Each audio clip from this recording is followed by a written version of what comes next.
पंचतंत्र में एक कौवे की भी कहानी थी। इनफैक्ट एक कौवे की नहीं, बहुत सारी कहानियाँ कौवे की भी हैं। अगर आपने मुझे अभी तक सब्सक्राइब नहीं किया है तो अभी करें और इन कहानियों का आनंद लें। मम्मी, मुझे अब जाके याद आया, पंचतंत्र में कौवे की भी तो कहानी थी। आपने वो तो नहीं सुनाई अभी तक। हाँ, पंचतंत्र में एक कौवे की भी कहानी थी। इनफैक्ट एक कौवे की नहीं, बहुत सारी कहानियाँ कौवे की भी हैं।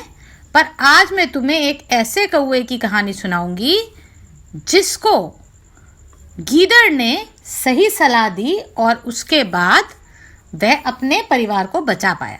अच्छा, तो ये कहानी एक कौवा और कौवे की है। मतलब कौवा फैमिली, कौवा और उसकी वाइफ कौई, दोनों एक पेड़ के ऊपर घोंसला बना के रहते थे। पेड़ के नीचे एक सांप का बिल था। सांप का भोजन है अंडे खाना और फ्रॉग खाना, चूहे खाना। अब उसके लिए एक इजी टारगेट होता था कौवे के बच्चे, अंडे भी और बच्चे भी। अच्छा। जब कौवा और कौई अपने घर में अंडों को देके उनको सेकते थे, उसमें से बच्चे निकलते थे, तो कौवा और कौई को दोनों को जाके खाना लेने जाना पड़ता था।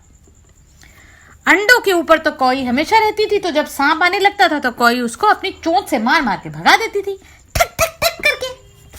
तो सांप वेट करता था, जैसे ही वो दोनों खाना लेने के लिए जाएं तो वो उनके अंडे में से निकले हुए सॉफ्ट सॉफ्ट बच्चों को एकदम रसगुल्ले की तरह खा लेता था। अब कौवा और कोई दोनों परेशान। एक बार ऐसा हुआ, 2 बार ऐसा हुआ, 3 बार ऐसा हुआ। तो दोनों परेशान होकर उन्होंने सोचा कि अब हम ये घर छोड़ के चले जाएंगे। यहाँ तो बहुत परेशान हो चुके हैं हम। ये सांप हर बार हमारे अंडे खा लेता है, अंडे नहीं खाता तो हमारे बच्चे खा लेता है। तो गीदड़ नीचे बैठा हुआ था। गीदड़ ने बोला, तुम दोनों क्यों परेशान हो रहे हो और ये पैकिंग कहाँ की कर रहे हो? तो ने बोला, हम तो ये घर छोड़ के जा रहे हैं, यहाँ तो इस घोंसले में तो हमें बहुत परेशान कर दिया, हमारा तो पूरा परिवार खत्म होता जा रहा है। तो गीदड़ ने बोला, अच्छा तो फिर ऐसा है, जब शत्रु शक्तिशाली हो तो दिमाग से उपाय निकालना चाहिए। उसकी शत्रुता उससे बड़े शत्रु के साथ करवा देनी चाहिए जो उससे ताकतवर हो, तो वो तुम्हारे शत्रु को खत्म कर देगा।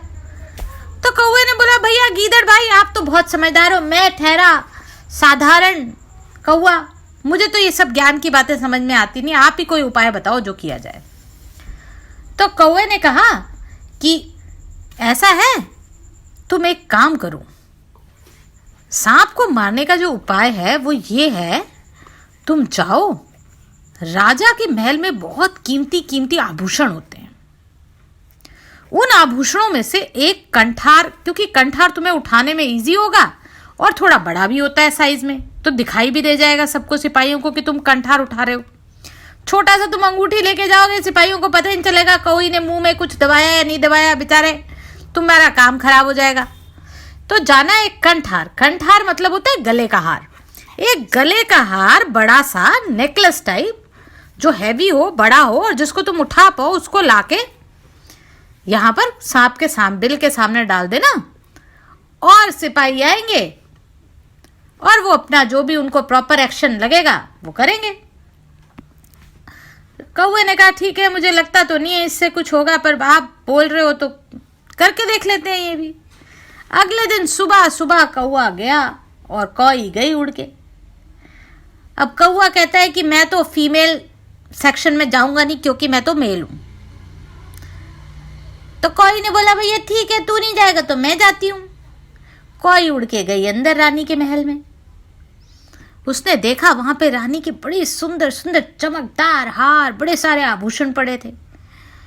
उसने एक हार बड़ा सा उठाया और लगी उड़ने, और जैसे ही उड़ने लगी वो हार इतना भारी था, टेबल से उठते ही वो कौई गिरी नीचे ढप करके हार के साथ में। सबकी नजर उस तरफ गई। उन्होंने बोला, ओ ये क्या, कौई कब से श्रृंगार करने लगी, ये कब से हार पहनने लगी? अब कोई फटाफट हार के बीच में से निकली गुट गुट गुट गुट करके। उसने देखा ये तो बहुत बड़ा हार है, ये तो सामान ले जा नहीं पाऊंगी मैं। अब उसने लिया एक थोड़ा सा उससे छोटा हार, उसको लेके लगी उड़ने। अब हार वो भी उसके लिए भारी था, तो तो बेचारी दबी दबाई इधर उधर गिरती पड़ती टक टक निकली वहां से किसी तरह से करके और बाहर निकली और उड़ के धीरे धीरे कोशिश करने लगी। अब कौवे ने भी देखा कि अच्छा ये बाहर ले आई है, बाहर तो मैं उठा सकता हूँ, तो उसने भी कौई की हेल्प की। दोनों ने मिलके फिर उस हार को पकड़ा तो वेट डिवाइड हो गया, तो थोड़ा कंफर्टेबली उड़ने लगे। अब सिपाही भी, क्योंकि कौई तेज तो उड़ नहीं पाई थी, तो उतनी देर में सिपाही भी उनके पीछे पीछे दौड़ने लगे। अब वो दोनों ऊपर ऊपर और सिपाही नीचे नीचे। अब सिपाहियों को तो इंस्ट्रक्शन थी कि तुमने देखना है कौवा।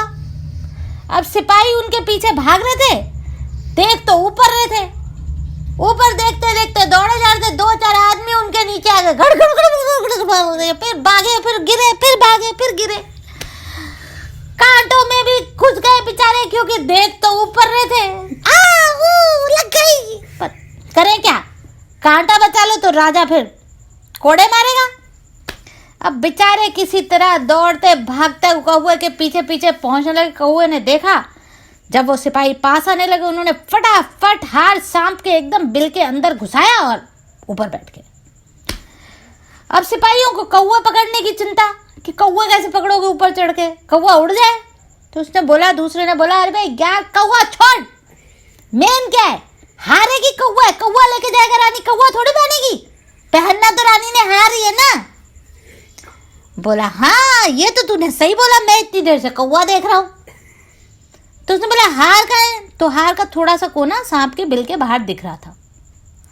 अब सांप ने सोचा ये बड़ी मस्त चीज एकदम चमकती चमकती मेरे घर के अंदर आ गई है, इसको मैं अंदर खिसकाता हूँ। सांप उसको लगा होता खिसकाने में अंदर, सांप अंदर से खींचे, सैनिक ने बाहर से एक झटके में खींचा, सांप हार के साथ में ही बाहर। कब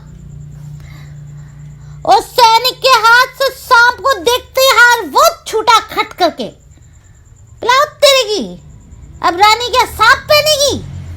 बोला बे नहीं, सांप भी नहीं चाहिए, हार चाहिए। बोला तो सांप का क्या करें? बोला ऐसा है, सांप को मारो और हार लेके जाओ।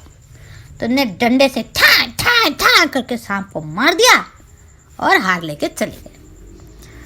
अब कौवा कोई ने देखा सांप का तो हो गया हैप्पी बर्थडे, दोनों हुए बड़े खुश और गीदड़ को दिया धन्यवाद और बोला चतुर गीदड़ आप ही हो भैया, आपने ही हमारा घर संसार बचा दिया और हमें शिफ्टिंग की प्रॉब्लम से भी रोक दिया। Thank you very much.